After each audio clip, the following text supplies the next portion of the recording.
Bonsoir et bienvenue sur la chaîne de Phénix Bleu. Je vous retrouve avec plaisir pour vous proposer encore 3 nouvelles lectures. Alors la première lecture c'est Résurrection, donc un thriller écrit par Giacometti Raven, publié aux éditions Jean-Claude Lattès en avril 2021. C'est un roman, plutôt un thriller, qui joue sur 2 époques. En 1291, en Terre Sainte, un seul chevalier échappe au massacre d'un groupe de Templiers dans le désert. Puis on revient à l'époque de 1943, le régime hitlérien. De sombres châteaux allemands aux couloirs troubles du Vatican. Notre héros, Tristan Marcas, s'engage malgré lui dans une nouvelle quête. Ce thriller vertigineux nous relate les arcanes oubliés de l'histoire.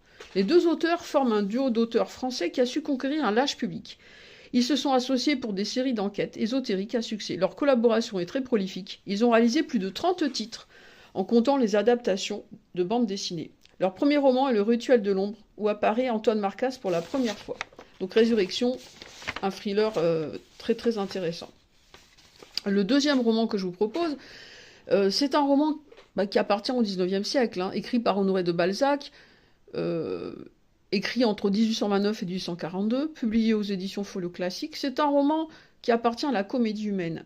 C'est un roman sur le mariage, où on peut admirer le courage avec lequel Balzac affronte la censure, l'Église, le conservatisme social, le pouvoir masculin. C'est aussi un roman sur la maternité dans les conditions imposées, non par la nature, mais par la société. L'enfant est le fruit du devoir et du hasard. Le roman comporte 6 parties. C'est un roman poétique. L'ouvrage est classé dans les scènes de la vie privée de la comédie humaine et dédié au peintre Louis Boulanger. Balzac est très moderne. Il évoque le mariage, la sexualité féminine et des sentiments féminins à leur égard. On pourrait même dire qu'il est contemporain, ce qu'on peut lire dans certains magazines féminins, ce qu'on peut entendre dans des émissions télévisées. Cela englobe toutes les aspirations amoureuses juvéniles vite déçues, que la jouissance sexuelle et sa frustration. Il évoque aussi les batailles napoléoniennes dont il a imprégné toute la comédie humaine. Alors moi je vais vous lire plutôt deux textes, on va dire, qui m'ont paru intéressants sur la pensée féminine. Les femmes ont un inévitable talent pour exprimer leurs sentiments sans employer de trop vives paroles. Leur éloquence est surtout dans l'accent, dans le geste, l'attitude et les regards. Et nous avons page 124.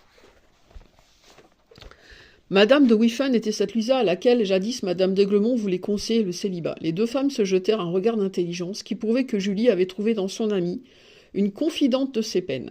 Confidente précieuse et charitable, car Madame de Wiffen était très heureuse en mariage, et dans la situation opposée où elles étaient, peut-être le bonheur de l'une faisait-il une garantie de son dévouement au malheur de l'autre.